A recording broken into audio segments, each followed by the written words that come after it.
गुरुवर प्रणाम। मैं संजय कुमार। बहुत खुशी हो रही है कि गुरुवर का तीसरा अंक से आप लोगों को परिचित कराने जा रहा हूं और इस सफलता में आप सबों का योगदान रहा है। पुनः खासकर दिल्ली यूपीएससी प्रिंसिपल वाले, वाइस प्रिंसिपल वाले, बिहार प्रिंसिपल और प्रधान शिक्षकों से आग्रह है कि गुरुवर को थोड़ा फैलाइए और जन जन तक इसको पहुंचाइए। तो आज के गुरुवर में जो आज का स्टेटमेंट है वो जानिए कि जो कुछ भी मुझे अच्छा लगता है वो दूसरे को भी अच्छा लगे, ये ऐसी सोच रखना दुनिया की सबसे बड़ी खतरनाक सोच है और ये दुख का कारण है कि जब चीज़ें, ये टैगोर कहते हैं, इसके माध्यम से टैगोर का ये कहना है कि कोई ज़रूरी नहीं है कि जो चीज़ आपको अच्छा लगे दूसरे को भी लगे, लेकिन ये मान लेना कि मुझे जो चीज़ लगता है, जो खाना पीना, रहना, वस्त्र, जीवनचार, लोकाचार, धर्म, संस्कृति, वो दूसरे को भी अच्छा लगे, ये कभी भी स्वीकार्य नहीं है और यही संसार के दुख का सबसे बड़ा कारण है। चलिए अब अंक की एक नज़र सुर्खियों पर डालते हैं। हैप्पीनेस यानी खुशी क्या है? पीएम श्री स्कूल के लिए गाइडलाइन जारी। प्रदर्शन श्रेणी सूचकांक, जिसको परफॉर्मेंस ग्रेड इंडेक्स कहते हैं, वो 2020-21 का जारी हो गया है। कोरोना काल में 20,000 स्कूल बंद हुए। ग्लोबल एजुकेशन मॉनिटरिंग रिपोर्ट 2022 जारी हो गया है। मातृभाषा सर्वेक्षण ये भी जारी हुआ है। उद्योग जगत के मुताबिक नए पाठ्यक्रम, उच्च शिक्षा पीएचडी के लिए नए नियम और अंत में सुखद समाचार। ये 9 खबरों के बाद आपको पता है कि अंत में हम लोग ख़त्म करते हैं संजय उवाचो।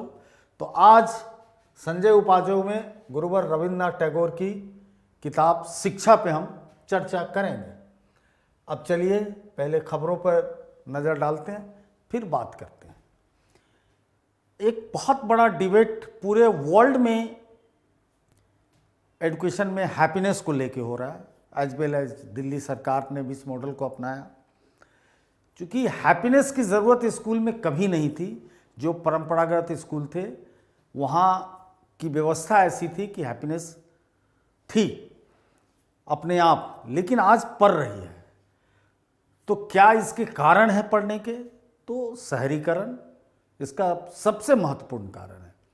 गांव में, आज भी गांव के विद्यालयों में हैप्पीनेस की ज़रूरत नहीं है, लेकिन शहरी विद्यालय में पढ़ रहा है। तो इस पे बात करते हैं। ये खबर को मैंने इसलिए लिया कि बहुत सुखद अनुभव रहा कि दुनिया का एक बहुत बड़ा लेखक, अभी हिंदुस्तान टाइम्स अखबार लीडरशिप सबमिट हुआ था, उसमें उसने बहुत बड़े आदमी को उसने बुलाया गया था, आर्थर सी ब्रूक। जिन गुरुओं को बहुत पढ़ने की इच्छा रखते हैं जो गुरु या पढ़ते हैं, तो ज़रूर आर्थर सी ब्रूक की एक किताब कोई न कोई पढ़नी चाहिए। बहुत बड़े आदमी हैं, बेस्ट सेलर हैं और अमेरिका के डिफरेंट यूनिवर्सिटीज़ में से इनका संबंध रहा है। तो इन्होंने उसी में हैप्पीनेस को परिभाषित करने का काम किया। तो मेरे बड़े काम की चीज़, मैं तो रिसर्च करता रहता हूँ कि आप लोगों के लिए क्या लाऊं, खासकर दिल्ली वाले के लिए तो बड़े काम की चीज़ है। तो ये कहते हैं कि खुशी अपने आप में कोई फीलिंग या एहसास नहीं है, अपने आप से कोई फील करने की चीज़ नहीं है, बल्कि अमूमन लोग मानते हैं कि हैप्पीनेस स्वमेव अपने आप एक एहसास है खुश रहने की, बल्कि खुशी का प्रमाण है। Evidence of the happiness. Happiness क्या है?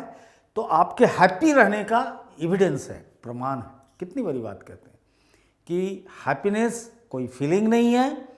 हैप्पीनेस और हैप्पीनेस से आप पीछे चले तो हैप्पी कोई फीलिंग नहीं है, और वो क्या है? एक एविडेंस है कि आप खुश नज़र आते हैं, यानी आप हैप्पी हैं, इसलिए खुश नज़र आते हैं।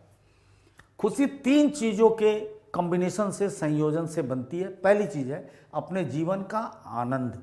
Enjoyment of your life. दूसरी चीज़ है अपने एक्शन के संग संतुष्टि। जब तक अपने एक्शन में आपको सेटिस्फेक्शन नहीं होगा तो संतुष्टि नहीं होगी। Finding satisfaction with your own action. तीसरी बात, सदैव अर्थ और उद्देश्य को ढूंढना कि इस चीज़ का पर्पस क्या है, एम क्या है और मीनिंग क्या है। जो ये ढूंढता है, always finding meaning and purpose, ये तीन चीज़ों से मिलके हैप्पीनेस पूरा बनता है। अब इसको अपने अपने ढंग से यूज कीजिए। दूसरी बात कि इस न्यूज़ को मैं हेडलाइन में पहली खबर क्यों बनाया, तो इसका एक और कारण है। इनका जो डिस्कोर्स है हैप्पीनेस का, वो हिंदुस्तान के, भारत की संस्कृति का जो वर्णाश्रम सिस्टम है, कहीं ना कहीं उसको भी ये कोरिलेट करते हैं। जब इस किताब को मैंने पढ़ा तो देखा कि पूरा वर्णाश्रम सिस्टम को कोरिलेट किया जाता है और उससे ये हैप्पीनेस को ड्राइव करते हैं। और पूरे वर्ल्ड में सही कहिए तो जितनी भी दुनिया की सरकारें हैं, हैप्पीनेस के कॉन्सेप्ट को अगर किसी ने से लिया गया तो उसके लिए आर्थर सी ब्रूक ही हैं। ये इस बात को पीछे 30 वर्षों से इस पर ये काम करते रहे हैं। पर पीएम श्री स्कूल के लिए गाइडलाइन जारी।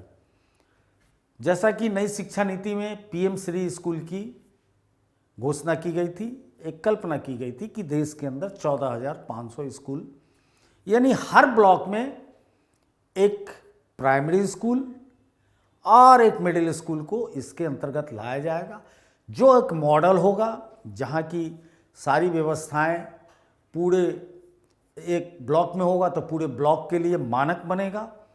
मतलब कुल मिला के छोटा एक नवोदय, जवाहर नवोदय की एक छोटी संकल्पना है कि वो 6ठी क्लास से शुरू होती है तो उसको कनेक्ट करता है ये 3 साल के बच्चों से। अच्छी बात है।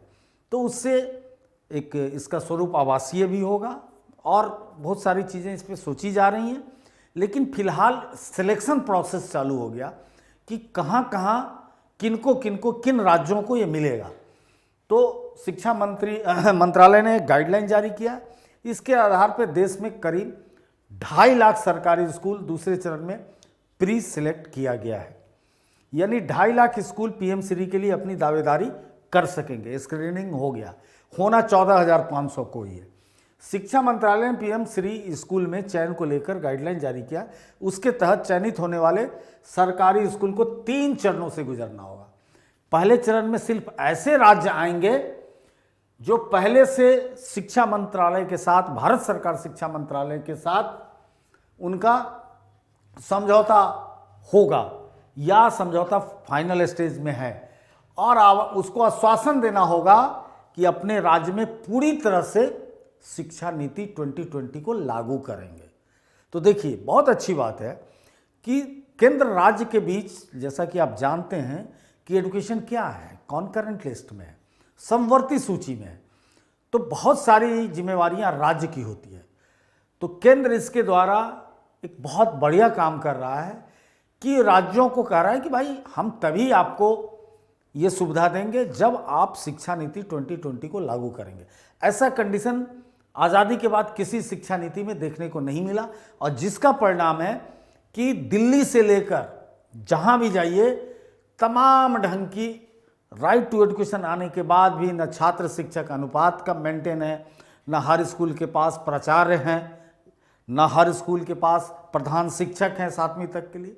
देख रहे हैं उस सब की वैकेंसियाँ आ रही हैं। इसीलिए उसके जो मैं बार बार क्लास में बोलता रहा हूँ, इन चीज़ों को नया, कम से कम हमारे जो गुरुवर हमारे साथ जुड़े हुए हैं उनके लिए नया नहीं है कि किस कंडीशन में क्या हो रहा है। दूसरे चरण में ऐसे सरकारी स्कूल आवेदन करेंगे कि जो छात्रों के नामांकन, छात्र शिक्षक अनुपात, इंफ्रास्ट्रक्चर आदि के आधार पर शुरुआती 10 पैरामीटर्स बनाए गए हैं। और उस आधार को कौन चेक करेगा? तो पहले से आपको पता है कि हमारे देश में UDISE+ पहले से हर स्कूल भारत का जुड़ा हुआ है, जिससे हर दिन रिपोर्टिंग हो जाती है, जिसको आप unified district information system for education कहते हैं।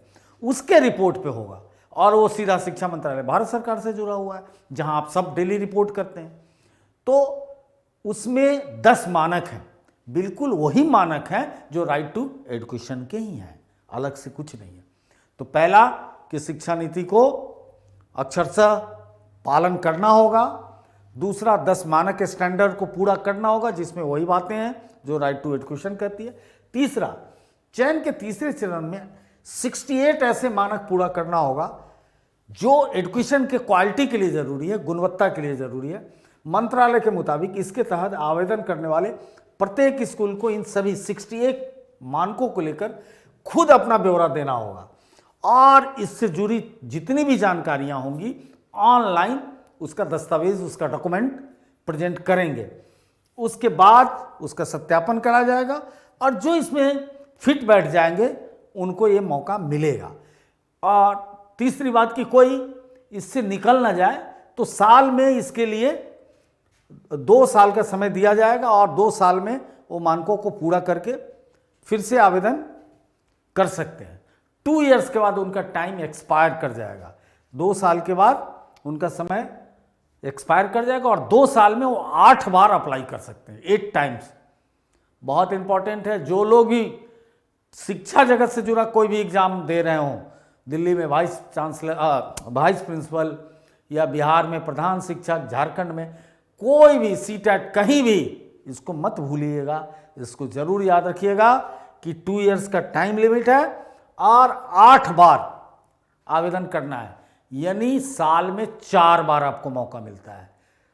तो ये आवेदन की ड्यूरेशन खुद आप अपने सिंपल कैलकुलेशन से निकालिए। तो 3 4 जा मतलब 3 महीने पे आप जो भी मानक आपकी कमी हो फिर पूरा करके आवेदन करिए तो ये मौका मिलेगा। तो इसमें टाइम खुद निकाल लीजिए कि 3 महीने के बाद फिर कर सकते हैं, लेकिन 2 साल बाद अगर नहीं पूरा कर पाए तो एक्सपायर आपका टाइम हो गया। उसके बाद इस योजना के तहत 14,500 सरकारी स्कूलों का उन्नयन किया जाएगा, मतलब प्रमोट किया जाएगा और इसमें प्रत्येक ब्लॉक से 2 स्कूल होंगे। एक स्कूल जो होगा वो प्राथमिक विद्यालय और दूसरा मिडिल स्कूल होगा और इन स्कूलों को सीधे 2 करोड़ रुपया सीधा इनको ट्रांसफर किया जाएगा। यानी देखिए कि केंद्र प्रायोजित योजनाओं के साथ एक बहुत बड़ी परेशानी होती है कि उसमें स्टेट को भी अपना शेयर देना पड़ता है। मैक्सिमम योजनाओं में 75-25 का रेशियो होता है। कई स्टेट के पास 25% नहीं है तो योजनाएं ठंडे बस्ते में चली जाती है। किसी में 90-10 और 10 देना पड़ता है, इसमें सीधा दिया जा रहा है। तो इससे क्या फ़ायदा होगा कि स्टेट के पास बर्डन खत्म होगा तो फटाफट अपना इंफ्रास्ट्रक्चर पूरा करके अपने सारे ब्लॉक के लिए ले लेगा और नई शिक्षा नीति हो तो उसको लागू करना है तो वो ओवर बर्डन उसको लेना होगा और नहीं तो फिर जनता के प्रति उसको जवाबदेही तय करनी होगी। तो बहुत ही सोच समझ के अभी तक का जो अनुभव रहा है देश का उसमें बनाया गया है। इसकी बैकग्राउंड क्या है? तो पीएम स्कूल की योजना, PM school for rising India, उभरते भारत के लिए पीएम स्कूल को केंद्र प्रायोजित योजना के रूप में लागू किया जाएगा।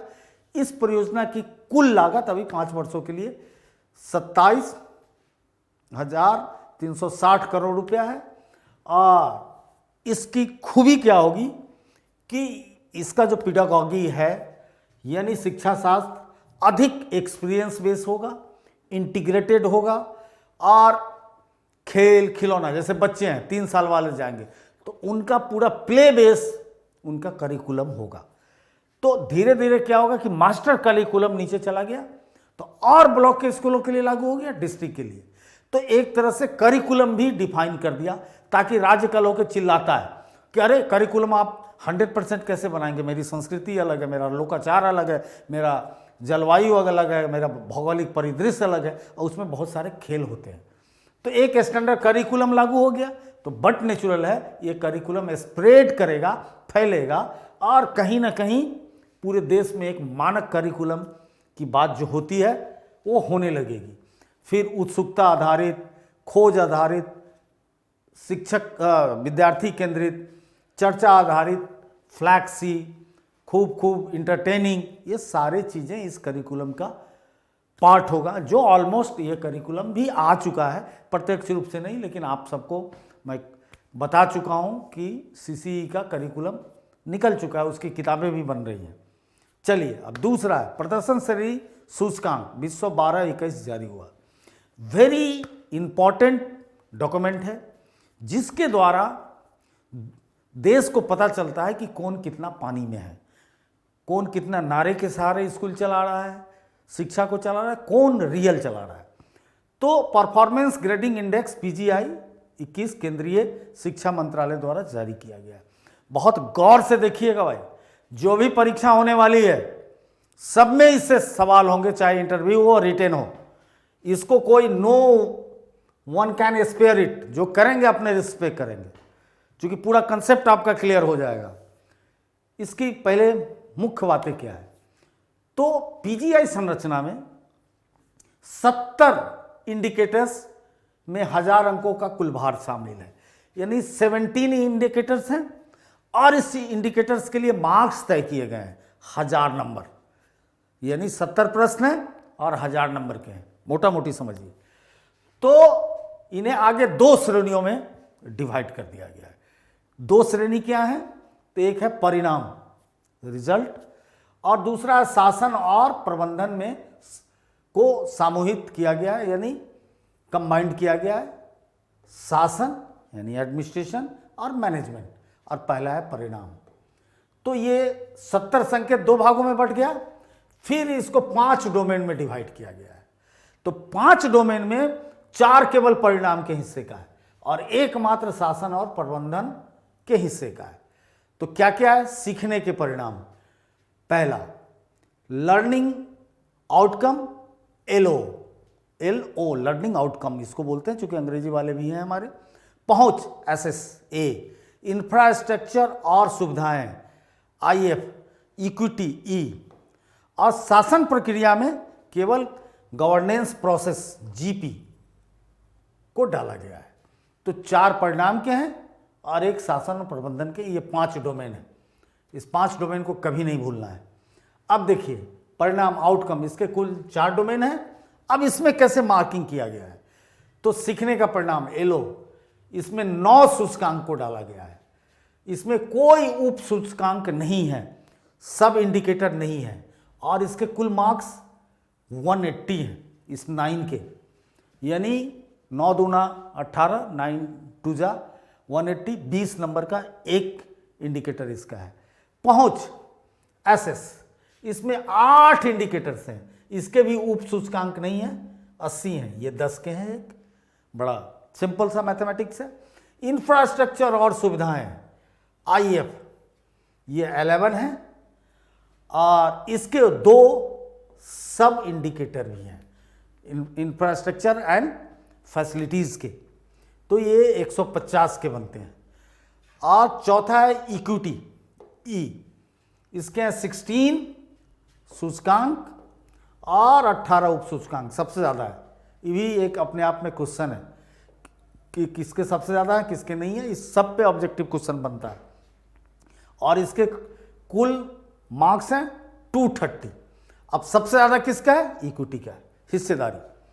और कुल मिला के 640 किसके पास है, परिणाम आउटकम के पास है। 1000 में 640, 640 इसके पास है। अब चलिए 360 वाले को देखते हैं, शासन और प्रबंधन GM, इसका मात्र एक डोमेन है, शासन प्रक्रिया GP, जिसके 26 इंडिकेटर्स हैं और 6 सब इंडिकेटर्स हैं। 360 इसके बाहर हैं और टोटल 1000 बन गया। अब 1000 में किसने क्या पाया है उस रिजल्ट को भी खोला जाए। हाँ माफ़ कीजिएगा, मैं बताता हूँ, जिन लोगों को भी PDF चाहिए फ्री में दे रहे हैं अभी इसका सब्सक्रिप्शन अगले साल से हम लोग जनवरी से स्टार्ट करेंगे। अभी जिसको चाहिए हमारे ऑफिस में मनीष कुमार जी को फ़ोन कीजिए, हम इसका PDF आपके मेल पे डाल देंगे, इसलिए देरी मत कीजिए, इसको मंगाया कीजिए। अब PGI के अनुसार कौन कितना पानी में है, तो देखिए सारे रहस्य खुल रहे हैं कि देश में किस स्कूल की क्या हालत है। 8 भागों में विभाजित होता है ये। तो अब इसके स्केल फिर अलग हैं, ये तो परखने के स्केल आपने देखा, 2 भाग और 5 डोमेन। अब स्कूल की जो कैटेगरी है 1 से 8 तक बनाई गई है। अब उस कैटेगरी में देखते हैं कि टॉप कौन कर रहा है। सेकेंड टॉप कौन है? तो वर्ष 2020-21 में लेवल वन में का मार्क क्या रखा गया? 915, वेरी हाई मार्क्स टू 1000। जो पाएगा वो लेवल वन में आएगा, लेकिन कोई राज्य या केंद्र शासित संघ शासित क्षेत्र पहला स्थान नहीं प्राप्त कर सका। खेल खत्म।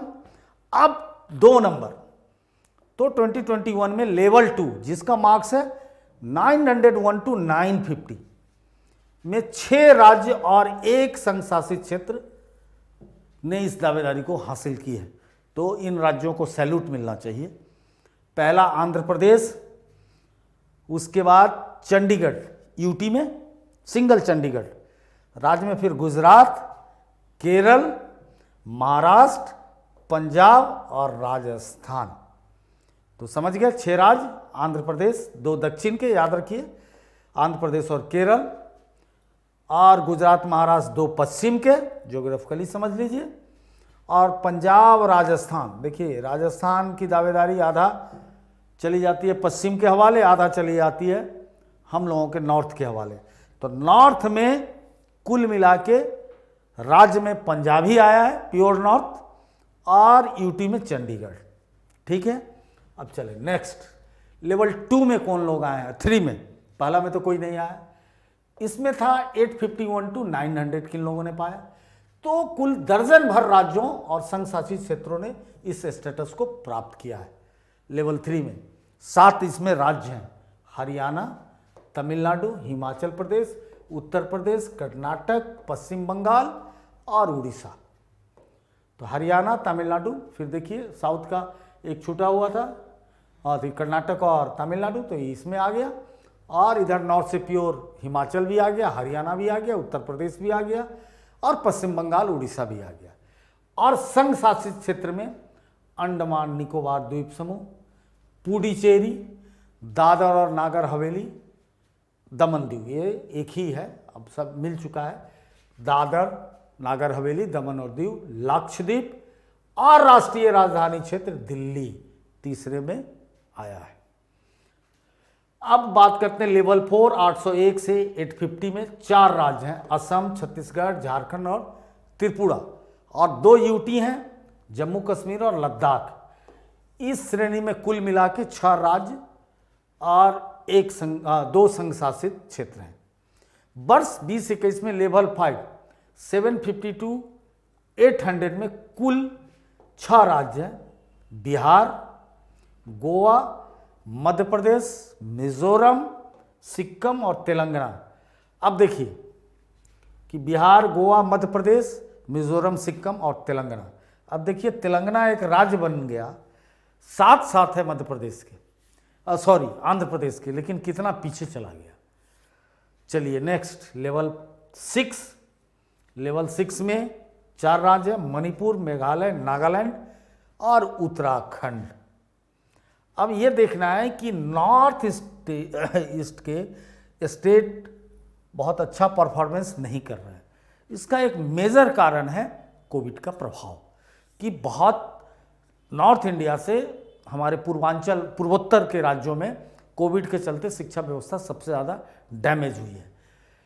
तो ये हुआ। और आखिरी श्रेणी में एकमात्र, आखिरी से पहले 7th लेवल में, जिसका स्कोर है 650 to 700, इसमें मात्र 1 अरुणाचल आया है।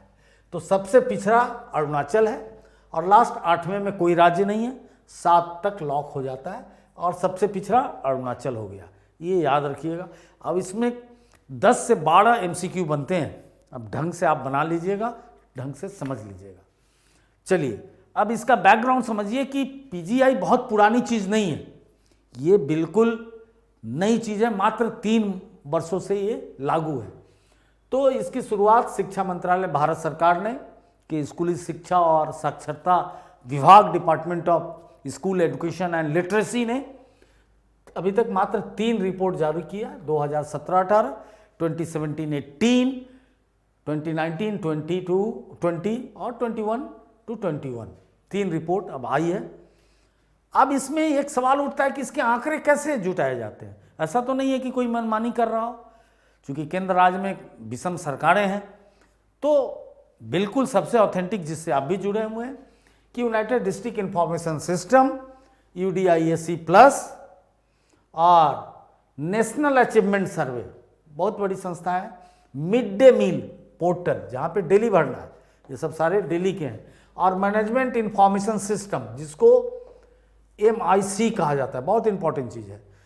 तो इसको management information system coordination of state and UTs, तो ये इसको डाटा देते हैं जो रियल टाइम डाटा से बनता है, बहुत ऑथेंटिक चीज़ें। चलिए, अब कोरोना काल में 20,000 स्कूल बंद हुए। नेक्स्ट खबर, देश भर में 2020-21 में कोरोना काल के दौरान 20,000 से अधिक स्कूल बंद हो गए, जबकि शिक्षकों की संख्या में पिछले वर्ष की तुलना में 1.95 लगभग 2% की गिरावट दर्ज की गई। आपको अच्छी तरह पता है कि भारत सरकार के पास एक बहुत अच्छी चीज जो है UDIS प्लस, इसके 2021 की रिपोर्ट में इस बात का उल्लेख किया गया। कहां से मैं इस खबर को लाया हूं? तो UDIS प्लस से। ये बोलता है 44.85% विद्यालयों में कंप्यूटर सुविधा है, जबकि 34 में इंटरनेट कनेक्शन है। ओनली 100 में 34% में इंटरनेट कनेक्शन है, 44.85 में कंप्यूटर की सुविधा है। बहुत बड़ा सवाल खड़ा होता है कि नई शिक्षा नीति कहाँ जा रही है? तो पूरी कंप्यूटर बेस होने जा रही है, और आधे स्कूल में भी अभी कंप्यूटर की सुविधा नहीं है, और नेट तो बहुत पिछड़ा है।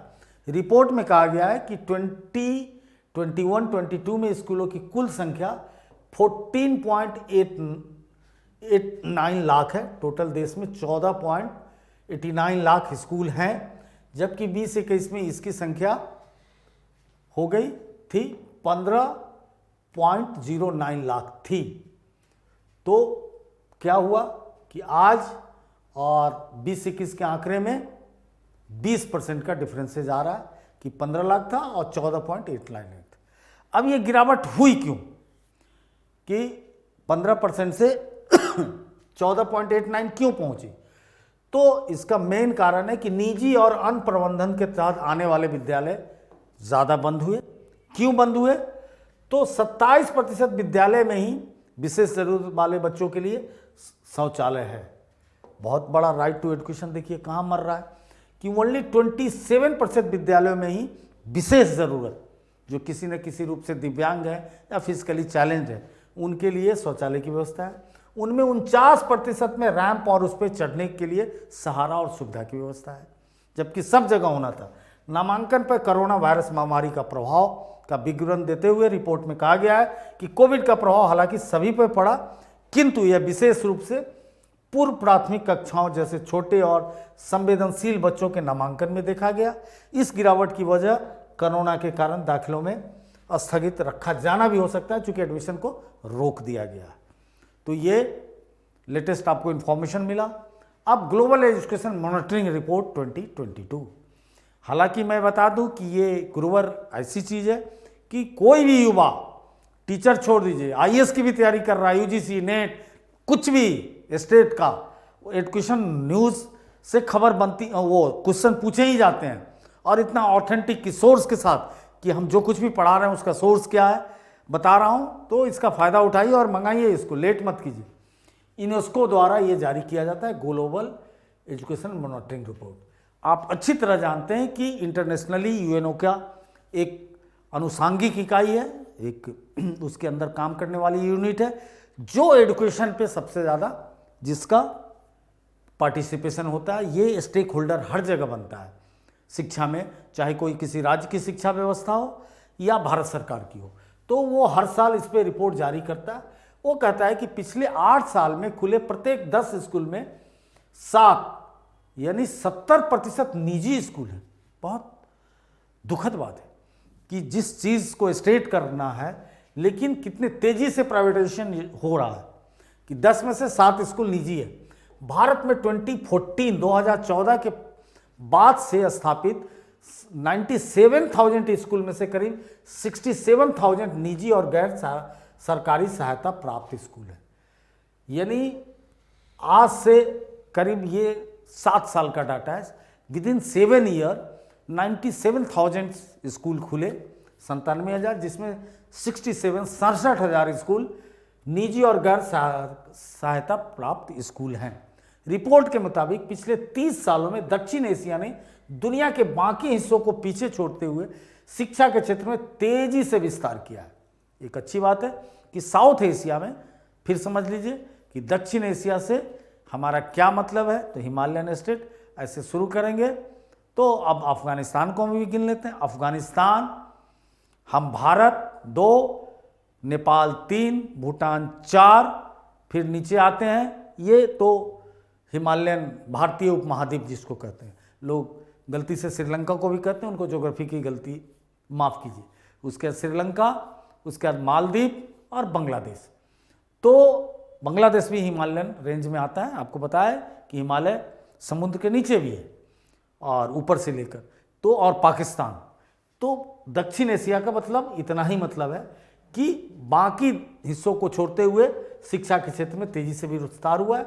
सरकारी स्कूल में शिक्षा और गुणवत्ता की कमी ने भारत में निजी शिक्षा को बढ़ावा दिया है। क्या रीजन रहा है इंडिया के टेस्ट में कि क्यों निजी स्कूल खुला है, असर्शन रीजन में क्वेश्चन पूछा जा सकता है। तो कहीं ना कहीं गुणवत्ता में कमी रही है सार्वजनिक शिक्षा व्यवस्था में, यानी सरकारी व्यवस्था में। यूनेस्को के सर्वे में शामिल केवल 46% वयस्कों ने कहा है कि स्कूल शिक्षा प्रदान करने की प्राथमिक जिम्मेवारी सरकार के पास है। लोग भी अब हार रहे हैं, जबकि ये आंकड़ा पहले बहुत ज़्यादा होता था। अब आधे से भी कम लोगों ने कहा है कि भाई स्कूली शिक्षा प्रदान करने की प्राथमिक जिम्मेदारी सरकार की है। 35 मध्यम और उच्च आय वाले देशों में यह सबसे कम है। रिपोर्ट में चेतावनी दी गई है कि सरकारी सहायता के बिना खुले स्कूल के माध्यम से शिक्षा की असमानता को बढ़ावा मिलेगी। जो डिस्पैरिटीज है एजुकेशन में, हर फील्ड में हमारे यहाँ डिस्पैरिटीज है, तो शिक्षा में जो असमानता है उसके लिए बहुत ये रिपोर्ट चेतावनी देने वाली है कि लोगों का ये मानना कि ये स्टैंडर्ड नहीं है और इतना तेजी से प्राइवेट लोगों का पार्टिसिपेशन ये देश के लिए बहुत अच्छी खबर नहीं है। रिपोर्ट में कहा गया है भारत और पाकिस्तान में लगभग 1/3 छात्र 1/3 33% और नेपाल में 1/4 25% निजी स्कूल में पढ़ते हैं। भारत के 8 शहरों में कम आय वाले परिवार के 4440 की प्राथमिकताओं के विश्लेषण में पाया गया, यानी ये डाटा साइज है 4440, पाया गया कि 86% से अधिक बच्चे निजी स्कूल में नामांकित थे या कक्षा 1 से निजी स्कूल में जाएंगे। अंग्रेजी माध्यम स्कूल में दाखिला अभिभावकों की पहली पसंद है। अब देखिए नई शिक्षा नीति देख रहे हैं कि वर्नाकुलर लैंग्वेज पे स्थानीय भाषा की ओर जा रही है, लेकिन स्टेटस क्या है ये आपने देख लिया। अब देखिए आगे, अभी लंबा रिपोर्ट है। 61% हाई स्कूल छात्रों ने कहा कि हमें बिना ट्यूशन की पढ़ाई संभव ही नहीं है। 61%। भारत में प्राइवेट ट्यूशन लेने वाले छात्र छात्राओं की संख्या भी बहुत ज़्यादा है। यह दर लगातार बढ़ती जा रही है। सर्वे में शामिल माध्यमिक विद्यालय के छात्रों में से 61% विद्यार्थियों ने कहा कि उन्हें खराब स्कूली शिक्षा के कारण ट्यूशन लिया। ये आई ओपनिंग रिपोर्ट है। प्राथमिक स्तर पर औसतन 500 से 1500 रुपये ये फीस यूनेस्को की ओर से देश के 5 राज्यों आंध्र प्रदेश, असम, हरियाणा, जम्मू कश्मीर और तेलंगाना में 1252 मान्यता प्राप्त और गैर मान्यता प्राप्त स्कूलों के बीच एक सर्वे किया गया। सैंपल साइज क्या है? 1052 स्कूल में। राज्य क्या है? 5, आंध्रा, असम, हरियाणा, जम्मू कश्मीर, तेलंगाना, अलग अलग ज्योग्राफी से उठाया। और सर्वे के अनुसार अधिकांश सस्ते निजी स्कूल 2000 के दशक की शुरुआत में स्थापित हुए थे। मतलब लिबरलाइजेशन के बाद, पोस्ट लिबरलाइजेशन एजुकेशन सिनारियो पे अगर किसी को निबंध भी लिखना हो तो बड़े काम का है। तो स्कूलों में प्राथमिक शिक्षा के लिए औसत मासिक शुल्क जम्मू कश्मीर में सबसे कम 500 रुपये, हरियाणा में 750 रुपये, आंध्रा में 900 रुपये, तेलंगाना में 1500 रुपये। तो ये फी का एवरेज स्टेटस है कि सबसे कम जम्मू कश्मीर में 500, हरियाणा 750, आंध्र प्रदेश 900। इससे उस स्टेट की इकोनॉमिक कंडीशन का भी पता चलता है, वो भी आप पता ले सकते हैं। 29,600 स्कूल गैर मान्यता प्राप्त, यूनेस्को के अनुसार, मतलब यूनेस्को मीन्स रिपोर्ट के अनुसार 2020 में भारत में लगभग 29,600 गैर मान्यता प्राप्त स्कूल थे जो 38 लाख छात्रों को शिक्षित कर रहे हैं। क्या ये रिपोर्ट कहाँ हमें ले जा रहा है कि राइट टू एजुकेशन एक्ट कहता है कि कोई भी स्कूल नहीं चल सकता है, और ये हकीकत है हमारे देश की, केवल इस पे हम बिलाप ही कर सकते हैं कि 29,600 गैर मान्यता प्राप्त स्कूल थे जो 38 लाख छात्रों को शिक्षित कर रहे थे। वहीं अनुमानतः 4,139 गैर मान्यता प्राप्त मदरसे 5 लाख से अधिक छात्रों को शिक्षित करते हैं। नेक्स्ट, निजी स्कूलों में दाखिले का प्रतिशत, थोड़ा वर्ल्ड व्यू ले लें क्या है। तो जनरली हमने दक्षिण एशिया का डाटा एकत्रित किया है। तो देश भारत में प्री प्राइमरी 25, प्राइमरी 45, सेकेंडरी 51 निजी स्कूल में दाखिला, यानी प्राइमरी स्कूल में लोग घर के आसपास सरकारी या घर में ही रखते हैं या आंगनबाड़ी भेजते हैं। प्राइमरी में 45 हो जाता है, सेकेंडरी में 51%, आधे से अधिक लोग कहाँ जाते हैं? निजी स्कूलों में। अफगानिस्तान में क्या हालत है? प्राइमरी का कोई डाटा नहीं है, 0.7, 0.4, तो ये देश तो बिलाप कर ही रहा है। बांग्लादेश 55% प्री प्राइमरी, 24% प्राइमरी और 94% सेकेंडरी स्कूल में। मतलब यहाँ स्टेट एजुकेशन में, सेकेंडरी एजुकेशन में लगभग उसकी कोई मतलब भागीदारी नज़र नहीं आ रही है। भूटान 14% प्री प्राइमरी, 0.4% प्राइमरी और 10% सेकेंडरी स्कूल। वंडरफुल, एक छोटा देश कितना कमाल कर रहा है कि कितनी जवाबदेही से अपने शिक्षा व्यवस्था को चला रहा है। ईरान, जबकि ईरान कभी दक्षिण एशिया में मत ले लीजिएगा, इसका मज़ेदार डाटा है इसलिए 98% प्री प्राइमरी, 15% प्राइमरी और 11% सेकेंडरी। इससे ये दोनों डाटा, ये इसलिए मैंने डाला है कि आप इंटरप्रिटेशन कीजिए दोनों डाटा को उठाकर कि आप क्या पाते हैं कि यहाँ प्री प्राइमरी में कितना लोड है और सेकेंडरी नहीं, तो यहाँ का कहीं ना कहीं सेकेंडरी एजुकेशन फेल है। उसके बाद मालदीव 36%, 0.4% प्राइमरी, 0.5, तो ये भी सरकार जवाबदेही से काम करे। नेपाल 47%, बांग्लादेश के बाद 25%, 24%। उसके बाद Pakistan 39%, 34%, 34%। Sri Lanka 80% pre primary, 0.3 primary, secondary का डाटा इसका अवेलेबल नहीं है। अब कुल दक्षिण एशिया की हालत देखते हैं तो 32% प्री प्राइमरी, 38 प्राइमरी और 50% सेकेंडरी में प्राइवेट स्कूल में बच्चे पढ़ते हैं। दुनिया के डाटा से भी इसको कनेक्ट कर लिया जाए तो 38% दुनिया में बच्चे प्री प्राइमरी में निजी स्कूल में जाते हैं, 19 प्राइमरी में, 27 सेकेंडरी में। तो दुनिया के डाटा से इन गरीब देशों को, इन विकासशील देशों को कुछ सीख लेनी चाहिए। चलिए नेक्स्ट, मातृभाषा सर्वेक्षण। ऐसा है कि एक परंपरा रही है कि दो जनगणना के बीच किसी कारण से 2021 में जनगणना नहीं हो पाई, जो कोविड आप जानते हैं, उसके बीच मिनिस्ट्री ऑफ होम अफेयर्स अपने प्लानिंग के लिए मातृभाषा सर्वेक्षण कराता, उसका भी रिपोर्ट आ गया। तो कहा गया कि देश के 576 भाषाओं के फील्ड वीडियोग्राफी के साथ मातृभाषा सर्वेक्षण इस बार हुआ है। MTSI पूरा कर लिया गया। गृह मंत्रालय की वार्षिक रिपोर्ट 2021-22 में कहा गया है कि प्रत्येक स्वदेशी मातृभाषा के मूल स्वाद को संरक्षित करने और उसका विश्लेषण करने के लिए राष्ट्रीय सूचना विज्ञान केंद्र NIC में एक वेब आर्काइव स्थापित करने की योजना बनाई गई है। MTSI क्या है, यानी मातृभाषा सर्वेक्षण क्या है? तो mother tongue survey of India एक ऐसी परियोजना है जो मातृभाषाओं का सर्वेक्षण करती है। यह चयनित भाषाओं की भाषाई विशेषताओं का भी दस्तावेजीकरण करती है, डॉक्यूमेंटेशन करती है। रिपोर्ट में कहा गया है कि NIC और राष्ट्रीय फिल्म विकास निगम NFDC सर्वेक्षण की गई मातृभाषाओं में भाषाई डेटा को ऑडियो वीडियो फाइलों के दस्तावेज के रूप में संरक्षित करेगी कि कौन कितनी क्या हालत है, पूरा डिटेल, बहुत काम की चीज़ है किसी देश की इतने सिटी के लिए, किसी देश की कल्चर डेवलपमेंट के लिए, लोकाचार जानने के लिए, प्लानिंग के लिए। वर्ष 2014 में जनगणना 2011 के आधार पर बनाकर आंकड़ों का विश्लेषण किया गया था। तो 18 में किया गया था, 2011 का बनाकर विश्लेषण और अभी हुआ है, अभी भी रिसेंट जनगणना नहीं है। तो उस समय मातृभाषा के रूप में 19,500 से अधिक भाषाएं या बोलियां बोली जाती थी। वर्ष 2021 की भाषाई जनगणना के अनुसार हिंदी सबसे व्यापक रूप से बोले जाने वाली मातृभाषा है, जिसे 52.8 करोड़ लोग या 43.6% आबादी इसको मातृभाषा घोषित करती है।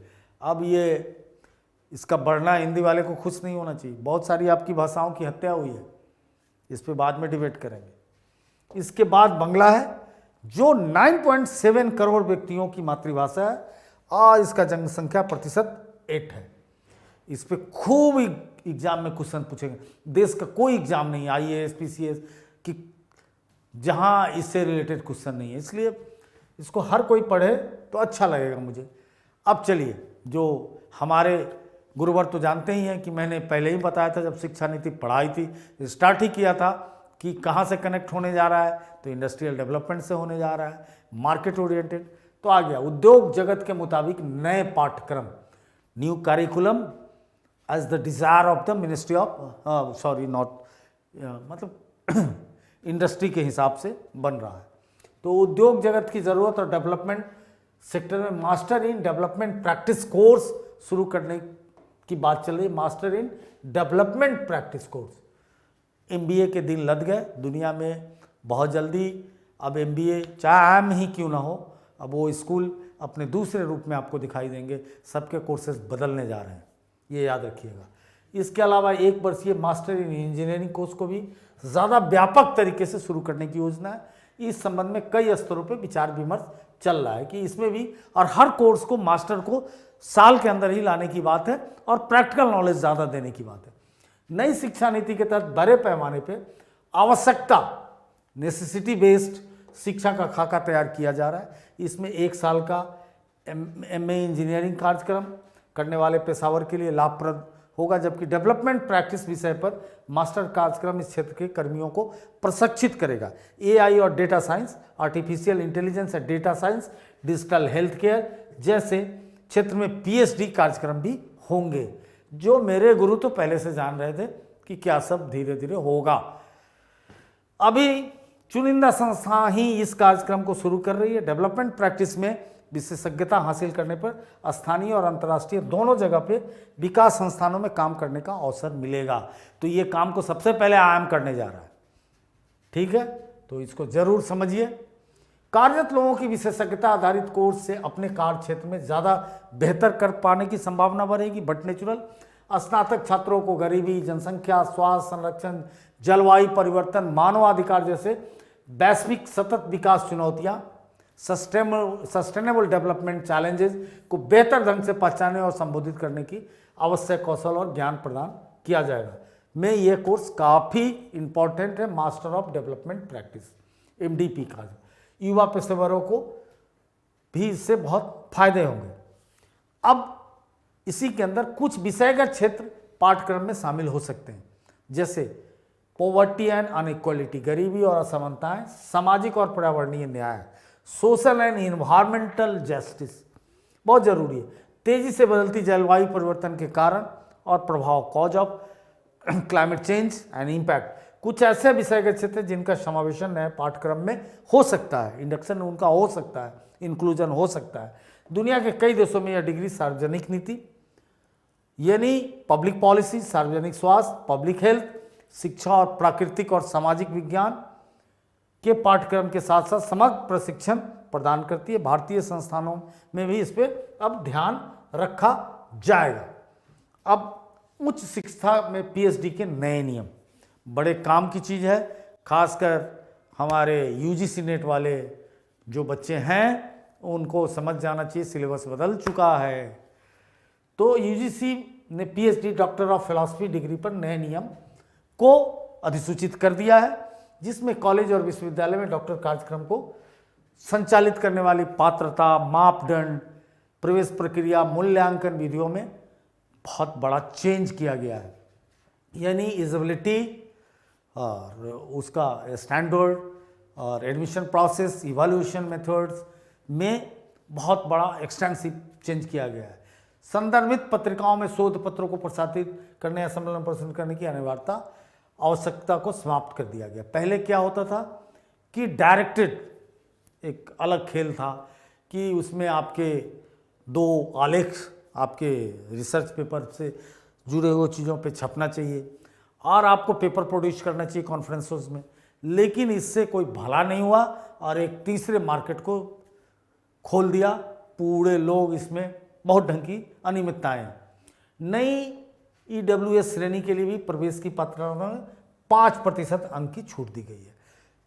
जो reservation economic and weaker section को मिला है उसको भी 5% यहाँ भी दिया जा रहा है। जैसे पहले से था OBC एंड SC ST, तो एक इनको दिया गया और ये सबसे बड़ा इस गोरख धंधा को बंद कर दिया गया। आर्टिकल पब्लिकेशन और कॉन्फ्रेंस में पेपर पढ़ना। प्रवेश पात्रता के मापदंड में बदलाव किया गया। न्यूनतम बहुत हाई कर दिया गया।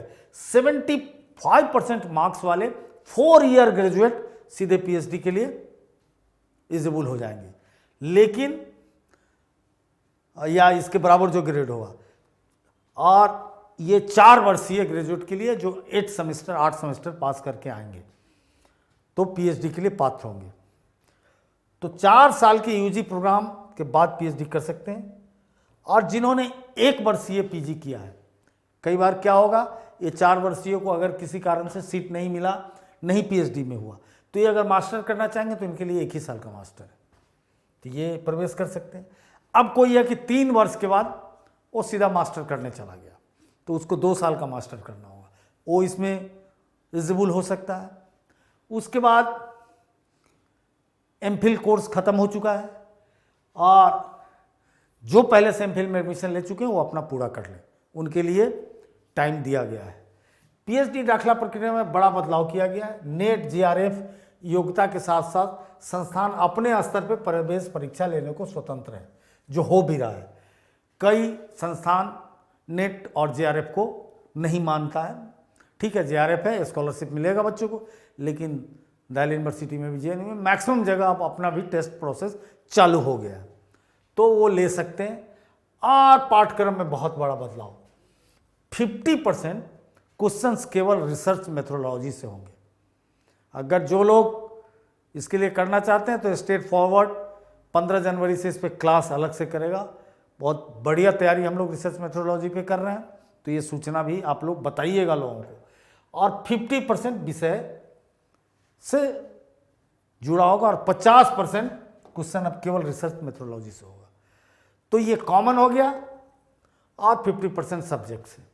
तो एक झूठ मूठ का जो फर्स्ट पेपर था रीजनिंग और ये सब लोगों को तंग करता था, वो नहीं होगा। अब UGC फिर उसको नोटिफाई करेगी तो देखिएगा, लेकिन हम लोग जनवरी में इसका बैच शुरू करने जा रहे हैं। अब किसी भी संस्थान के लिए बाध्य नहीं होगा कि 60% JRF और नेट वाले को ही हम दें, नहीं, आप किसी को भी दे सकते हैं अपने आधार पे रिसर्च करके, और जैसे एडमिशन लेके दे सकता है।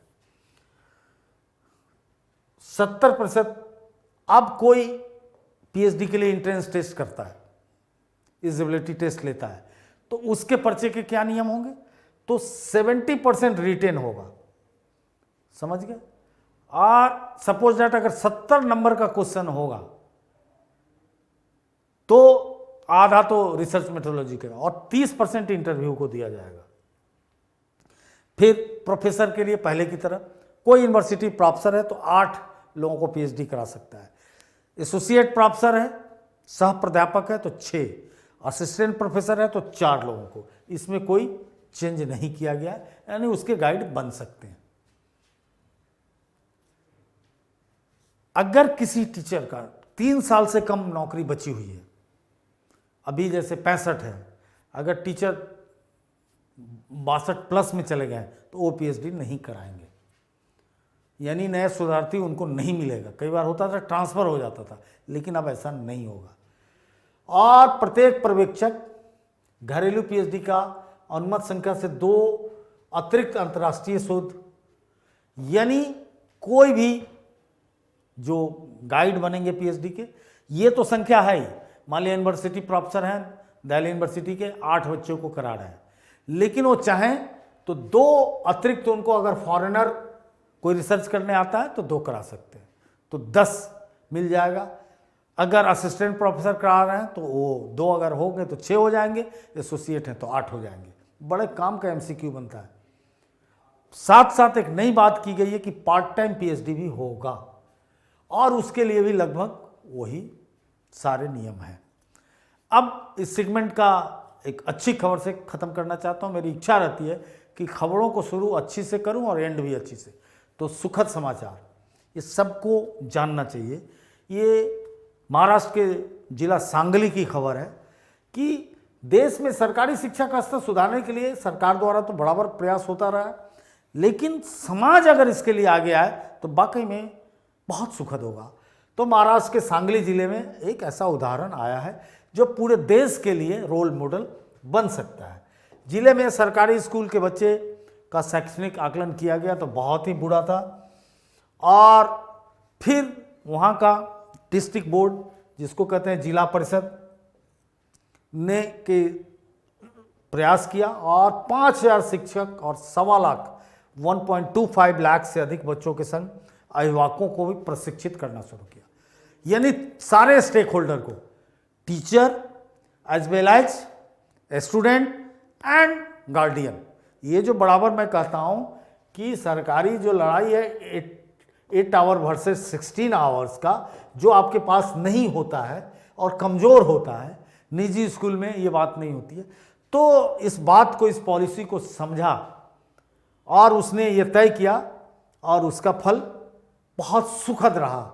ऐसा बना जन आंदोलन कि शिक्षा के क्षेत्र में काम करने वाली संस्था, प्रथम बहुत बड़ी संस्था की का सहयोग मिला, और ये जन आंदोलन में फिर सांसद, विधायक, सबके पास अपनी निधि होती है, सबने अपने निधि से आया, अफसर लोग आए, और उसके बाद जो कॉर्पोरेट रिस्पॉन्सिबिलिटी के तहत फंड देने की बात है, उससे फंड जुटाया गया और क्राउड फंडिंग भी किया गया। तो पर्याप्त पैसे की व्यवस्था की गई, और उससे क्या हुआ कि 15 to 16% 6 माह के अंदर एजुकेशन का स्टैंडर्ड हाई होना शुरू हुआ। यही नहीं, गांव में 171 स्कूलों की तस्वीर बदल गई। इस तरह से आपदा में खोजा अपॉर्चुनिटी। जिला परिषद सीईओ जितेंद्र डूडी के अनुसार 1 से 8वीं तक के स्कूलों में कोरोना संक्रमण काल में जनवरी 2021 से योजना शुरू हुई। शैक्षिक स्तर में सुधार के साथ स्कूल का कायाकल्प शुरू किया गया। इसमें नई शिक्षा नीति में सुझाए गए सभी स्टैंडर्ड को शामिल किया गया। ग्रामीण ने जुटाया 10 लाख रुपये। यह आंदोलन सामूहिक प्रयास का एक मजबूत केस स्टडी है। स्कूल में सुधार के लिए सांसद और विधायकों ने अपनी निधि से योगदान दिया, सारे अफसरों ने मिलाकर, और इस योजना को तैयार किया गया। 250 शिक्षकों ने बड़ा स्टूडेंट फ्रेंडली कंटेंट तैयार किया, कंटेंट को रीराइट अप किया कि ताकि वहाँ की भाषा, वहाँ की समझ के हिसाब से चले। और इसका अभी जो असर का, जो आप जानते ही हैं कि annual status of education report में इस जो स्रोत है उससे पता चलता है कि इस अभियान का कितना महत्व रहा। चलिए अब संजय वाचों में आते हैं। आज बड़े काम की पुस्तक है शिक्षा रविंद्रनाथ टैगोर की, जो ऑलमोस्ट सारे जगह बीएड डीएलएड में ये किताब पढ़नी है। जैसा कि मैं कई बार बता चुका हूँ कि रविंद्रनाथ टैगोर भारत के सबसे क्रांतिकारी एजुकेशन फिलॉसफर हैं, बहुत नज़दीक हैं रूसो के। तो टैगोर के पास जो ओरिजिनलिटी है, चूँकि खुद भी स्कूल कभी नहीं गए, और सोचिए कि कैसी सूझ है कि नोबेल प्राइज़ तक मिला, और कोई भी टैगोर के शख्सियत को इनकार नहीं कर सकता है। दुनिया का एक सर्वोत्तम विश्वविद्यालय शांति निकेतन में बड़ा साइंटिफिक मेथड और सारे चीज़ कर्म योग आधारित, फिजिकल लेबर, सारे चीज़ों को मिला के गुरुवर ने इस प्रयोग को भी किया। तो आज के अंक में हम इसी पुस्तक के शिक्षा मौलिक चिंतन की बात करेंगे। इस पुस्तक का 4 अध्याय है। पहला अध्याय है शिक्षा प्रणाली, एजुकेशन मेथड्स। दूसरा है शिक्षा और परीक्षा, एजुकेशन एंड एग्जामिनेशन, तीसरा है अंग्रेजी, इंग्लिश एजुकेशन, चौथा है प्रकृति और बालक। तो शिक्षा प्रणाली पे गुरुवर का कहना है कि ये कहते हैं कि आज जो शिक्षा प्रणाली है, मेथड जो है एजुकेशन का, वो क्या है, कारखाने की तरह सिटी बस्ती है, जैसे मजदूर जाता है, कल पुर्जों के साथ उसको बैठा दिया जाता है, प्रोटेक्शन बताने को दे दिया जाता है और वो करता रहता है, फिर शाम में छुट्टी होती है, उसका मन हो ना हो वहाँ लगा रहता है। वही हाल हमने शिक्षा का बना दिया और बहुत हद तक इन्होंने ब्रिटिश सत्ता को जिम्मेवार माना कि उसने ऐसा बनाया कि 10:30 बजे 1 घंटा बजता है, कारखाना खुलता है, पुर्जा अपने आप काम करना शुरू करता है। पुर्जे का मतलब टीचर, अध्यापक, और जैसे ही वो समय खत्म होता है उसकी जुबान बंद हो जाती है उस पुर्जे की, और कटी छटी 2-4 पृष्ठों की शिक्षा लेकर बच्चे अपने घर वापस चले आते हैं और फिर परीक्षा के समय ये अनुमान लगाते हैं कि कौन क्वेश्चन पूछेगा कौन नहीं पूछेगा, गेस लगाते हैं और अंत में एक नंबर दे दिया जाता है, वो खुश हो जाते हैं। तो जो प्रणाली है वही दोषपूर्ण है। उसके बाद कहते हैं कि कारखाना क्या है, वहाँ किसी खास नाप विशेषता वाली वस्तु तैयार होती है। कारखाना में तो यही होता है कि इस साइज का ये बनाओ, उस साइज का वो बनाओ, जबकि एक मनुष्य की दूसरे मनुष्य से तुलना नहीं की जा सकती। क्या शानदार बात की कि कभी संभव ही नहीं है। कारखाना में तो अगर पैंट बन रहा है तो एक ही साइज का बन रहा है, सॉक्स बन रहा है तो बन रहा है, अलग अलग साइज के फिर बना रहे हैं, लेकिन मनुष्य में ऐसा नहीं हो सकता कि सबको आप एक ही छड़ी से हाँक रहे हैं। तो ये सबसे बड़ा सवाल उनका है कि जब मनुष्य मनुष्य के बीच तुलना नहीं हो सकती है, जो कई बार मैंने आपको बताया हूँ कि we can't compare orange with apple. मनुष्य में इतनी मौलिकता है कि वो एक दूसरे से कभी मेल नहीं खाता है। पश्चिम से भारतीय शिक्षा की तुलना नहीं की जा सकती, चूंकि वहाँ के लोग क्या कहते हैं कि वहाँ तो सोसाइटी ही एडुकेट कर देती है। क्या शानदार बात है कि पश्चिम में सभा सोसाइटी में लोगों का जाना है, बचपन से ड्रामा नाटक चूंकि डेवलप है वही ट्रेंड कर देता है। तो शिक्षा तो वहाँ नाम मात्र की रह जाती है, लेकिन हमारे यहाँ क्या है, हम उस ढंग की शिक्षा नहीं देते। अगर हम गांव में कृषि संबंधी शिक्षा पे जोर दें तो ऑटोमेटिक ट्रेंड होने लगेगा बच्चा, लेकिन वैसा पाठ्यक्रम नहीं है।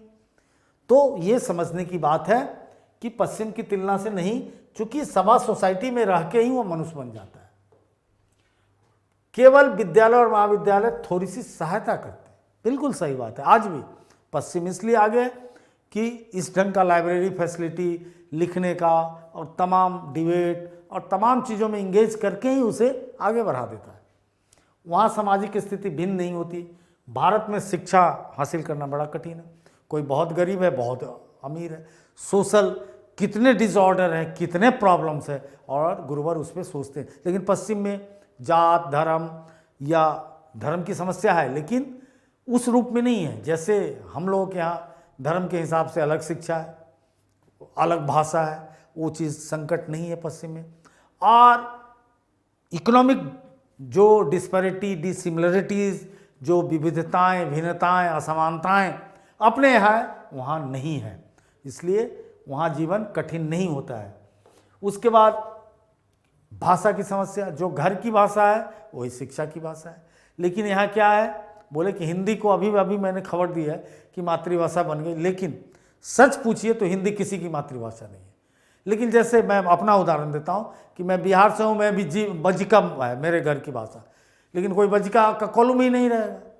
अब मेरा बेटा वो दिल्ली आ गया, उन लोगों की हिंदी मातृभाषा है, लेकिन बिहार में गाँव में जो रह रहा है किसी की हिंदी मातृभाषा नहीं है, सबकी अलग अलग भाषाएं, और सारी भाषाएं उसके सामने लगता है कि हिंदी तो 6ठी पीढ़ी नीचे पोती पर पोती पहुंच गई, नातिन पर नातिन बन गई। चूँकि आदि तो हमारी चीज़ें हैं, हम बिज्जी भाषा ही पहले वजिका ही रही होगी, भोजपुरी ही रही होगी, मगधी, सारे सब तो हिंदी ने वहीं से उठा के ले आए। लेकिन लैंग्वेज यहाँ की एक बहुत बड़ी समस्या है। और ख़ासकर मैं पुनः कहता हूँ कि गांधी की असमय मृत्यु ने देश के लिए 3 समस्या इतनी गंभीर छोड़ गई जिसका कोई समाधान नहीं दिख रहा है। भाषा की समस्या, चूँकि गांधी होते तो कांग्रेस ने जो भाषा नीति अपनाई थी वही भाषा होती, अगर गांधी होते तो राजनीति की ये दुर्दशा नहीं होती कि कोई भी आदमी, जो आज दिल्ली में चुनाव है, चारों ओर ऐसे लोग हैं, प्रॉपर्टी डीलिंग कर रहे हैं सारे लोग, और वो एमसीडी का चुनाव लड़ रहे हैं। यहाँ सबसे बड़ी समस्या प्रॉपर्टी को लेकर ही है, घर को ही लेकर, अनऑथराइज कंस्ट्रक्शन को लेकर है। आप बगल में चले जाइए, फरीदाबाद में नहीं मिलेगा ऑथराइज कंस्ट्रक्शन, चंडीगढ़ में नहीं कोई कर सकता है, इवन गाजियाबाद में नहीं कर सकता है, नोएडा में नहीं, लेकिन दिल्ली का क्या हाल है। तो गांधी रहते तो जरूर कुछ ना कुछ मिनिमम टैग होता, चूंकि बार बार कहते थे राजनीति में वही आए जो सेवा करना चाहता है, वरना आप दूसरा काम करके जीवन जीतिए। तीसरी बात कि इस देश से एक शिक्षा की, और तीसरी बात पंचायती राज का ये हालत नहीं होता, जो सबसे जितना नीचे देखिए, मुझसे लोग इथिक्स में पूछे कि भ्रष्टाचार कैसे मिटाएंगे, हम बोले बिल्कुल नहीं, नीचे से ही है, वर्टिकल है इसका, जितना नीचे जाएंगे उतना भ्रष्ट लोग मिलेगा। आज जो गांधी का सपना था ग्राम स्वराज, हिंद स्वराज, गांव की स्वतंत्रता, आज इतना भ्रष्ट हो गया है। एक तो 50 साल बाद उसको लागू किए, फिर राजीव गांधी आए तो बिल लाए, राज्यसभा में फेल कर गए, नरसिंह राव ने 93 में लाया, और ये हालत पंचायतों की हो चुकी है, और दिल्ली सब में नगर निगम की। तो ये 3 समस्या तो कम से कम नहीं रहती। तो यही आज रोना आता है कि शिक्षा के मामले में भाषा की जो समस्या है, सबसे सातिर मोड़ पे देश को खड़ा कर दिया है। ये कहते हैं कि हम लंदन का नकल करते हैं, वैसा डेस्क लगा दिए, बड़ी स्मार्ट क्लास बना दिया हमने, ऐसी बिल्डिंग बना दी। क्या क्या उसका मतलब है? टैगोर बोलते हैं उस पर, चुप नहीं है, कि हमने लंदन की नकल करते हुए डेस्क, बेंच, पाठ्यक्रम अपना लिया, मगर सही शिक्षा नहीं दे सके, जो उद्देश्य था वो नहीं दे सके, और सब चीज़ नकल कर लिए, बड़ी बड़ी बिल्डिंगें बता दी, बड़े बड़े डेस्क बेंच बनाने, कहाँ किस सोच से समझ में नहीं आया। वो तो लोकल मटेरियल से, वो तो ज्ञान की बात करते, शिक्षा कितना बढ़िया डिलीवर करती ये मैटर करता था। कुल मिलाकर हम लोग शिक्षा में केवल बेस्ट का नकल करते चले गए, और इसका खमियाजा आज तक भुगत रहे हैं। हमारी संस्कृति में दंड नहीं, प्रायश्चित का विधान है। क्या बात है कि कोई आदमी गलती करे तो उसे सेल्फ रियलाइजेशन के मोड में छोड़ो, दंड मत दो, क्योंकि प्रायश्चित से क्या होगा, उसकी नैतिकता बढ़ेगी। तो शिक्षा हमें नैतिक मानव भी देगा, लेकिन आज प्रायश्चित तो है ही नहीं। दंड को भी लोग पड़ावर कोशिश करते हैं कि किसी तरह हम बच जाए, मतलब इंटेलेक्चुअल या वो करप्शन सबसे ज़्यादा इस देश के अंदर है, तो क्या कीजिएगा।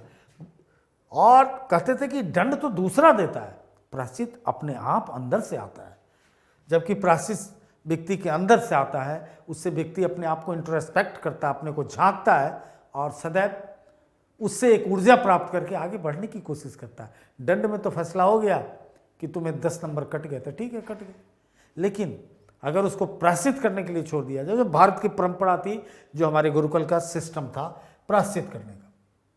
शिक्षा और परीक्षा पे टैगोर क्या बोलते हैं, देखिए दूसरा चैप्टर है।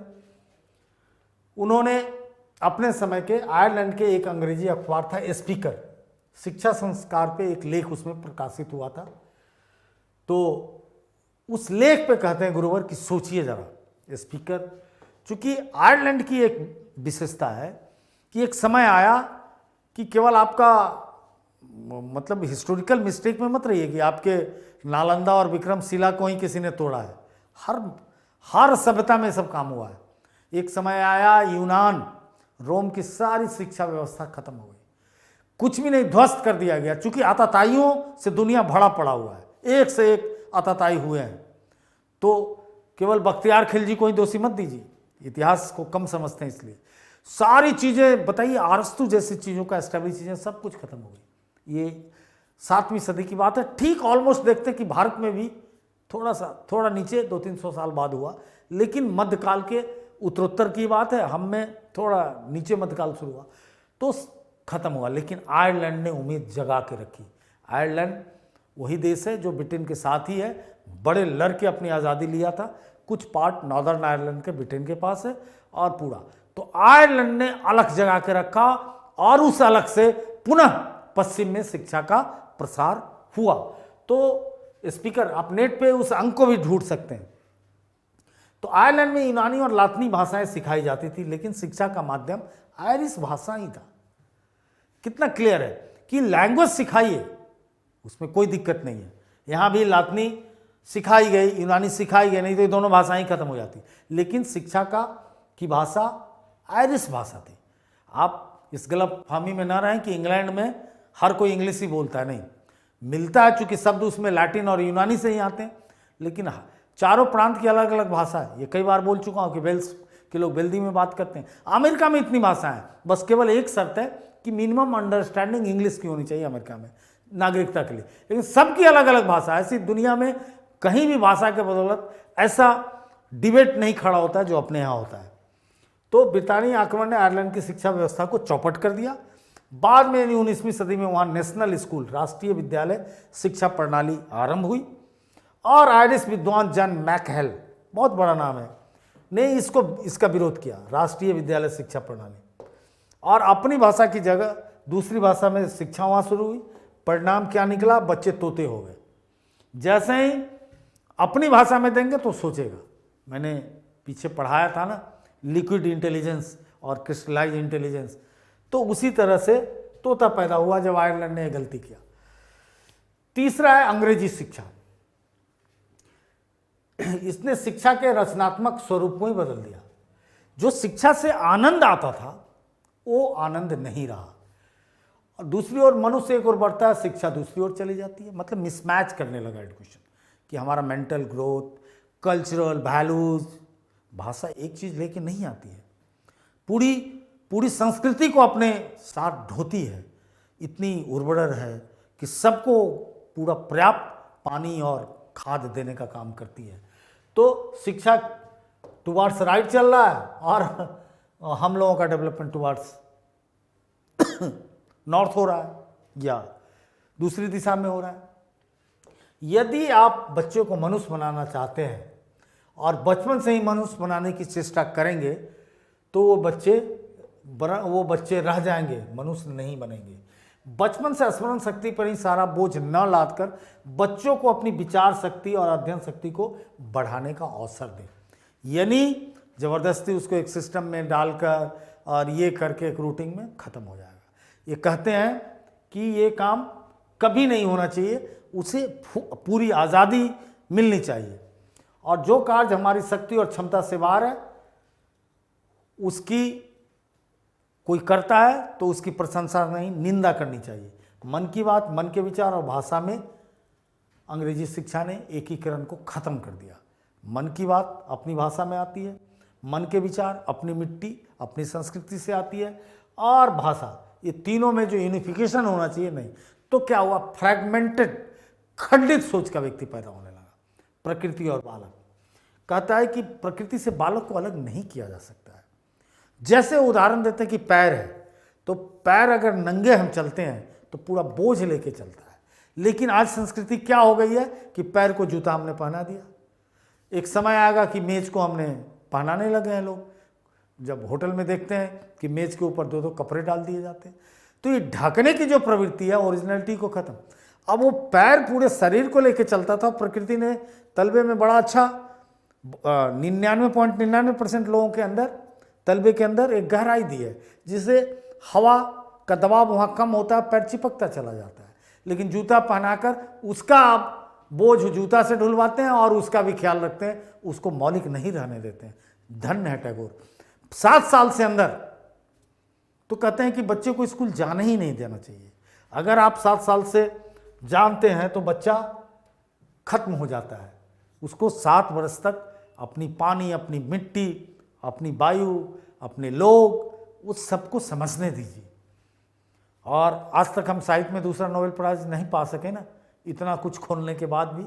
और इस मुगालते में नहीं रही है कि वो नोबेल प्राइज़ में बहुत लोग सोचते हैं कि अच्छा वो अंग्रेज़ों का वो कर दी भक्ति गान। नहीं, आप गीतांजलि पढ़ेंगे, अभी भी दुनिया में उसका कोई मुकाबला नहीं है। तो बच्चा और प्रकृति के बीच वो कहते थे कि कोई भी इंटरफेरेंस नहीं होना चाहिए, कोई भी हस्तक्षेप होता है तो अपराध है। और जितना बच्चा धूल मिट्टी से लेटता है उतना अच्छा होगा, क्योंकि उसका गोल्डन फेज है 7 साल तक। इसलिए उसके प्रकृति के सानिध्य में रहने दीजिए।